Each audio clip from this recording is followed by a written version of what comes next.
तो आज का आपका टॉपिक है कोड ऑफ फार्मास्यूटिकल एथिक्स। आज के इस लेक्चर में हम डिटेल स्टडी करेंगे कोड ऑफ फार्मास्यूटिकल एथिक्स की, और इसमें सबसे ज़्यादा इम्पोर्टेंट टॉपिक होता है फार्मासिस्ट ओथ, फार्मासिस्ट की शपथ। ठीक है, ये टॉपिक आपको B pharmacy 5th semester pharmaceutical jurisprudence में यूनिट नंबर 5th में मेंशन है, जिसका नाम है कोड ऑफ फार्मास्यूटिकल एथिक्स। तो लेक्चर को ध्यान से सुनना। यहाँ से क्वेश्चन बनता है 2 मार्क्स और 5 मार्क्स का, कई यूनिवर्सिटीज में 3 मार्क्स और 7 मार्क्स का भी। तो चलिए लेक्चर को स्टार्ट करते हैं। Code of pharmaceutical ethics. अगर आपको और लेक्चर की रिक्वायरमेंट है तो आप चेक कर सकते हैं हमारी प्लेलिस्ट, जहां पर आपको यूनिट वाइज सारे लेक्चर मैंने मेंशन किए हुए हैं। और अगर आपको नोट्स की रिक्वायरमेंट है तो आप चेक कर सकते हैं हमारी एप्लीकेशन डेप्थ ऑफ बायोलॉजी की एप्लीकेशन आप डाउनलोड कर सकते हैं प्ले स्टोर से, और आपको वहां पर सारे नोट्स अवेलेबल मैंने कराए हुए हैं। वहां पर लाइव लेक्चर्स भी होते हैं, ऑनलाइन क्लासेस भी होती है, तो जरूर डाउनलोड कीजिएगा डेप्थ ऑफ बायोलॉजी एप्लीकेशन। चलिए लेक्चर को स्टार्ट करते हैं। Code of pharmaceutical ethics. तो ये जो आपका कोड ऑफ फार्मास्यूटिकल एथिक्स है, ये चैप्टर आपको समझने वाला है, रटने वाला बिल्कुल भी नहीं है। यहाँ पर फार्मासिस्ट ओथ आएंगी, फार्मासिस्ट की शपथ, तो वो जरूर आपको रटनी है। पर कोड ऑफ फार्मास्यूटिकल एथिक्स पूरा समझने वाला चैप्टर है। देखो, अगर मैं बात करूं कानून की, तो कानून किसने बनाया? कानून जो है गवर्नमेंट ने बनाया। ठीक है, an official rule of a country or state that set what people may or may not do. क्या आदमी कर सकता है और क्या आदमी नहीं कर सकता, वो सारा कानून में लिखा हुआ है। ठीक है, ये सारे ऑफिशियल रूल है जो कि कंट्री और स्टेट में अप्लाई होते हैं, जिसमें हमें ये पता लगता है कि एक आम आदमी क्या कर सकता है और क्या नहीं कर सकता। और मान लीजिए आपने वो काम करा जो कि कानून के खिलाफ है, तो फिर आपको पनिशमेंट को फेस करना होगा। ध्यान से सुनो, लॉ को गवर्न किया है गवर्नमेंट ने। An official rule of a country or state that say what people may or may not do. If you not follow the law then you will face punishment. पर वहीं अगर मैं बात करूं एथिक्स की, तो ethics govern by society. Ethics को किसने बनाया? हमारी सोसाइटी ने बनाया। And if we don't follow the ethics then you will not face any punishment. देखो कितना फर्क है, यहाँ पर इसको गवर्नमेंट ने बनाया, यहाँ पर इसको सोसाइटी ने बनाया। यहाँ पर जब आप कानून को नहीं मानोगे तो आपको पनिशमेंट मिलेगी, और यहाँ पर जब आप एथिक्स को सही से फॉलो नहीं करोगे तो आपको किसी भी तरह की कोई भी पनिशमेंट नहीं मिलेगी। एथिक्स को अगर मैं सही से आपको समझाऊं तो यहाँ पर आप देख सकते हैं एक एग्जाम्पल, जहां पर एक पर्सन गिर रहा है और इस एग्जाम्पल में भी एक पर्सन गिर रहा है। अब यहाँ पर आप देख सकते हैं ये जो पर्सन है इसने इसको सेव कर लिया, यहाँ पर इसको बचा लिया। पर ये जो दूसरा पर्सन था इसको कोई फर्क नहीं पड़ रहा, कोई गिर रहा है तो गिरने दो, उसको कोई मतलब नहीं है, उसका कोई एथिक नहीं है। तो यहाँ पर मैंने एक एग्जाम्पल से आपको समझाया। देखो मैं आपको पढ़ के बता देता हूँ। Ethically he should be able to save that person. यहाँ पर ये वाला पर्सन भी और ये वाला पर्सन भी दोनों ही बचा सकते थे। If he is in that position, बिल्कुल ये दोनों पोजीशन पे थे, बिल्कुल ये बचा सकते थे। And if he doesn't save he will not face any consequences by law. अब यहाँ पर इसने इसको नहीं बचाया तो क्या इसे सजा मिलेगी? नहीं मिलेगी, क्योंकि हमें पता है कि जो एथिक्स को फॉलो नहीं करता उसे कोई भी पनिशमेंट नहीं मिलती है। ठीक है, so either that person can save that person by holding him और ही कैन लीव इट। या तो ये इसको इस तरह से पकड़ लेगा या फिर इसको जाने देगा। ठीक है, so the pharmaceutical ethics encompasses the code of moral principle, और we can say the science of moral which is concerned with human character. देखो सीधी सी बात है, सबकी अपनी अपनी मेंटेलिटी है, सबकी अपनी अपनी सोच है, सबके अपने अपने एथिक्स है। कोई चाहता है तो बचा लेगा, कोई नहीं चाहता तो गिरने देगा। तो यहाँ पर वही बात हो रही है। ठीक है, अब ये एग्जाम्पल से मैं क्या समझाना क्या चाहता हूँ वो सुनो। देखो जैसे मान लीजिए यहाँ पर एक फार्मासिस्ट खड़ा है। कौन खड़ा है? यहाँ पर एक फार्मासिस्ट खड़ा है। इस फार्मासिस्ट का रोल है कि ये मैन्युफैक्चरिंग करे, tablet, capsule, syrup, emulsion, suspension, elixir, parental product, non parental products, सारे प्रोडक्ट्स ये बनाता है, सारे प्रोडक्ट्स की ये मैन्युफैक्चरिंग करता है। कहीं ना कहीं ये डील करता है ह्यूमन लाइफ से। किससे डील करता है? ह्यूमन लाइफ से डील करता है। अगर मैं बोलूं it is important because the pharmacist is directly or indirectly dealing with drug and life of human, तो फार्मासिस्ट को सारे लॉ मानने चाहिए।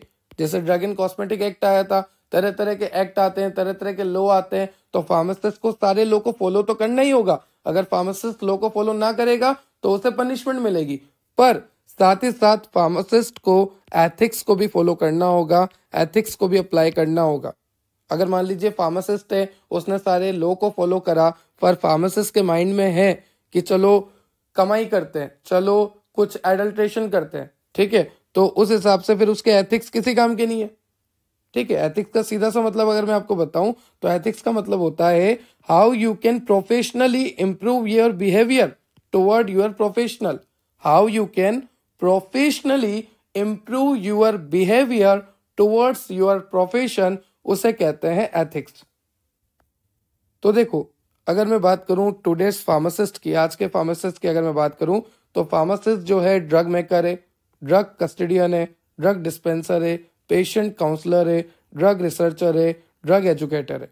हॉनेस्ट भी होना चाहिए, साथ ही साथ पैट्रियोटिक सिटीजन होना चाहिए, मतलब देशभक्त होना चाहिए।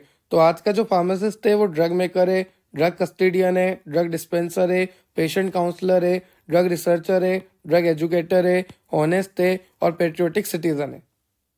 Pharmacist should follow the ethics. Otherwise, if he is corrupted in his mind, then we will fail to serve as a pharmacy profession. ध्यान रखना, फार्मासिस्ट को जो है एथिक्स को फॉलो करना चाहिए। अगर उसने एथिक्स को फॉलो नहीं किया, उसका माइंड करप्टेड है, तो हम फेल हो जाएंगे serve as a pharmacy profession. The take professional background of the pharmacist give him her the confidence of providing service with ethical approach to satisfaction of the patient। देखो सीधी सी बात है, background of the pharmacist, जो भी pharmacist का background रहेगा, जो भी हिम है हर है, ठीक है, तो वो कॉन्फिडेंस प्रोवाइड करेगा ताकि वो अच्छे से पेशेंट को सेटिस्फाई कर सके, पेशेंट को जो भी प्रॉब्लम है सारा वो कवर कर सके। अब देखो यहाँ पर ये आपको ग्रीडी दिख रहा है, शक्ल से ही लालची दिख रहा है, तो ये जो फार्मासिस्ट है ये लालची है।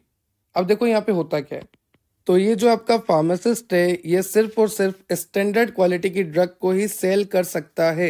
जैसा कि आप सभी जानते हैं, फार्मास्यूटिकल जूरिस्प्रूडेंस की यूनिट नंबर 1 में आपने पढ़ा था drug and cosmetic act and it's rule, जहां पर आपने पढ़ा था कि फार्मासिस्ट जो है सब स्टैंडर्ड ड्रग को सेल नहीं कर सकता।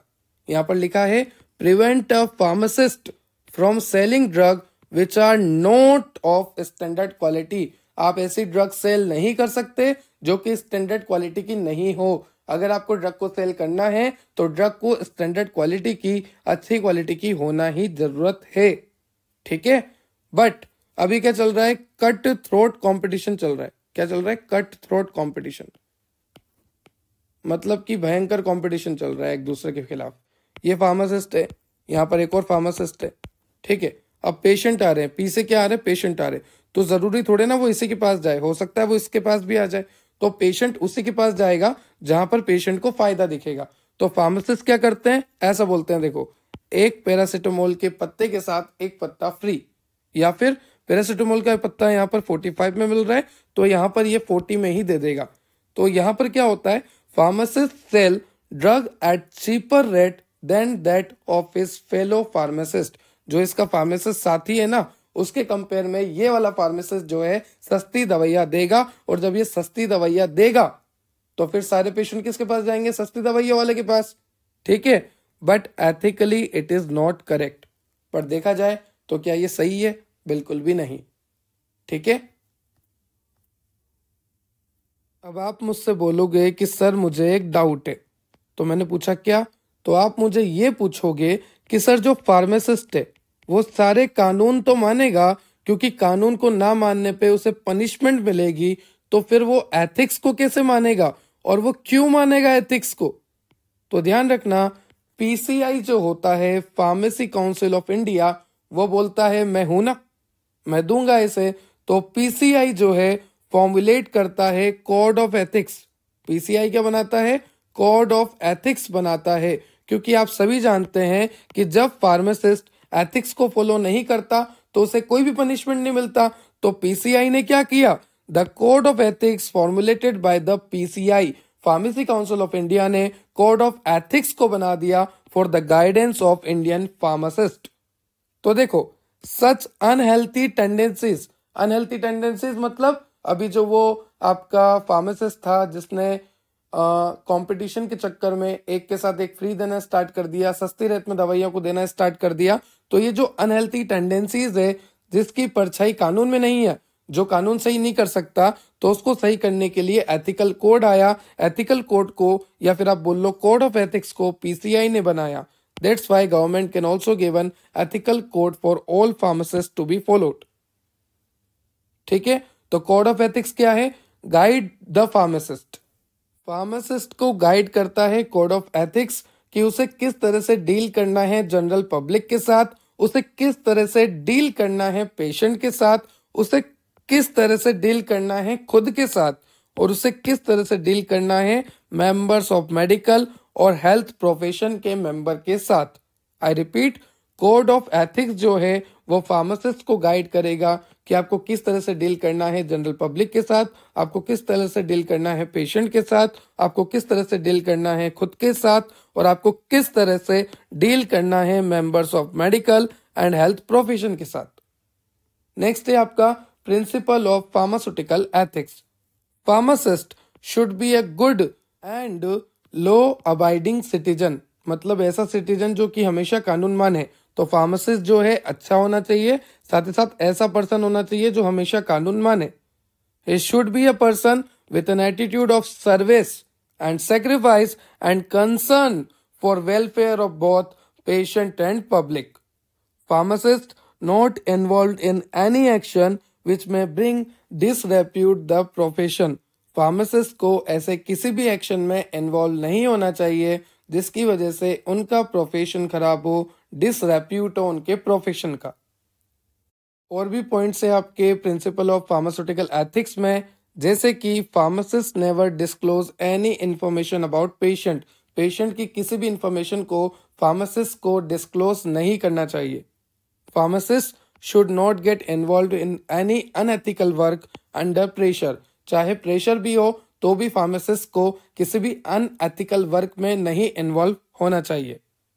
Pharmacist always cooperate with doctor, nurses and other medical members, or we can say other members of healthcare system for good and better outcome.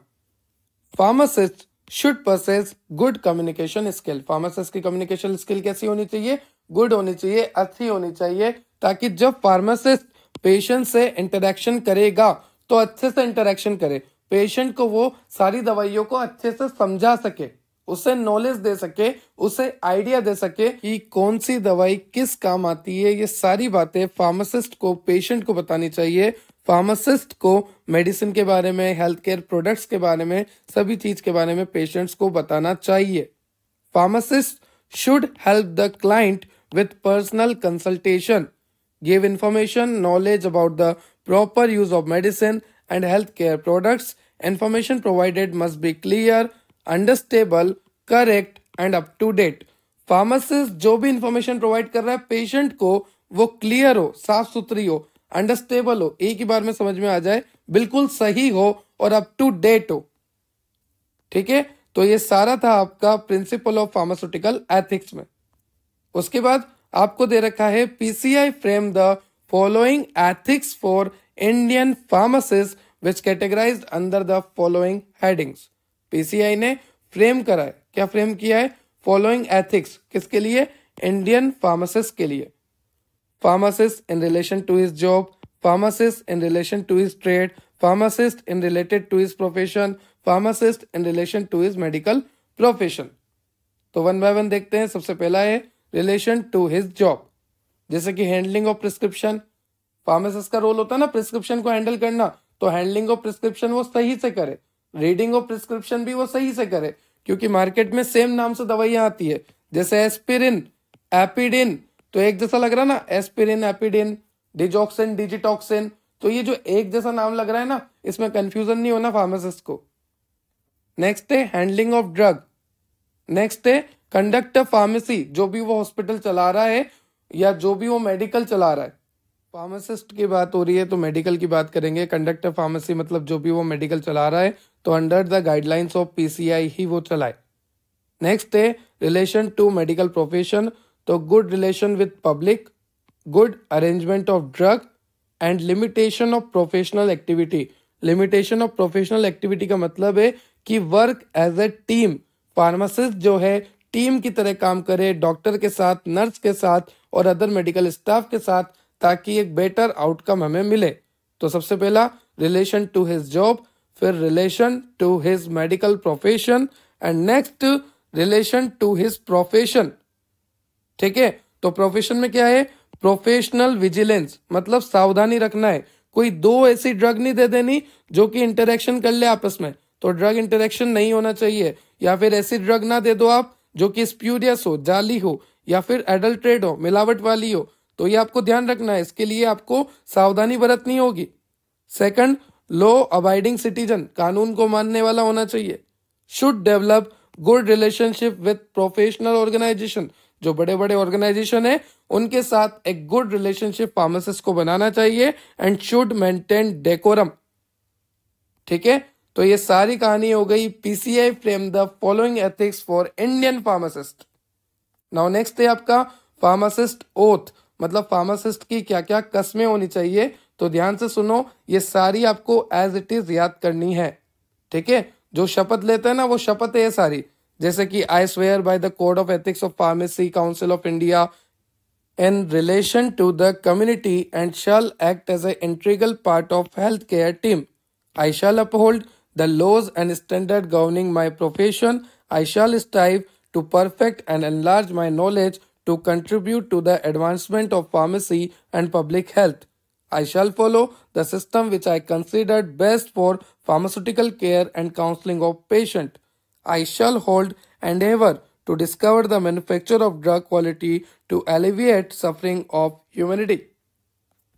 Next, I shall hold in confidence the knowledge gained about the patient in connection with my professional practice and never divulge unless compelled to do so by the law. I shall associate with organization having their objective for betterment of profession of pharmacy and make contribution to carry out the work of those organization.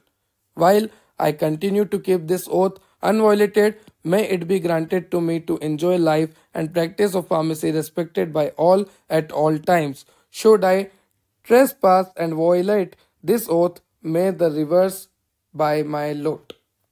So ये थी आपकी pharmacist oath. ये ऐसे ही शपथ लेनी होती है, ये ऐसा ही आपको पूरा याद करना है। यहाँ पर आपको बातों का मतलब निकाल के आइडिया लग जाएगा। ठीक है, चलिए, तो ये था आज का आपका टॉपिक, जहां पर हमने डिटेल में देखा कोड ऑफ फार्मास्यूटिकल एथिक्स, और फार्मास्यूटिकल एथिक्स के साथ मैंने देखा फार्मासिस्ट ओथ को भी। आई होप आपको लेक्चर क्लियर हुआ होगा। अगर आपको लेक्चर से रिलेटेड कोई भी डाउट है तो आप कमेंट सेक्शन में कमेंट कर सकते हैं। ये नोट्स आपको डेप्थोबायोलॉजी एप्लीकेशन में मिल जाएंगे। डेप्थोबायोलॉजी एप्लीकेशन आप डाउनलोड कर सकते हैं प्ले स्टोर से। साथ ही साथ एप्पल स्टोर पे भी अब डेप्थोबायोलॉजी एप्लीकेशन अवेलेबल है। सबसे पहले आप जाइए ऐप स्टोर पे, वहां पर आप सर्च कीजिए माई इंस्टीट्यूट एप्लीकेशन। जैसे ही आप माई इंस्टीट्यूट एप्लीकेशन डाउनलोड करेंगे, वहां पर कोड रिक्वायर्ड होगा ORG कोड। वहां पर आपको लिखना है MULNO। फिर आप अपने मोबाइल नंबर से रजिस्टर करके डेप्थोबायोलॉजी एप्लीकेशन का एक्सेस ले सकते हैं। तो एंड्रॉइड में प्ले स्टोर और ऐप स्टोर में माई इंस्टीट्यूट, फिर ORG कोड, फिर आपका mobile number and then register. Telegram Instagram से जुड़ जाना। टेलीग्राम पे MCQ आते हैं, रेगुलर अपडेट्स आती है। इंस्टाग्राम पे मीम्स आते हैं, MCQ आते हैं। दोनों की लिंक ही डिस्क्रिप्शन में है और दोनों एप्लीकेशन की लिंक भी डिस्क्रिप्शन में है। Subscribe and share for more, ताकि ऐसी वीडियो मैं आपके लिए और लेकर आता रहूं। Have a nice day. Thank you.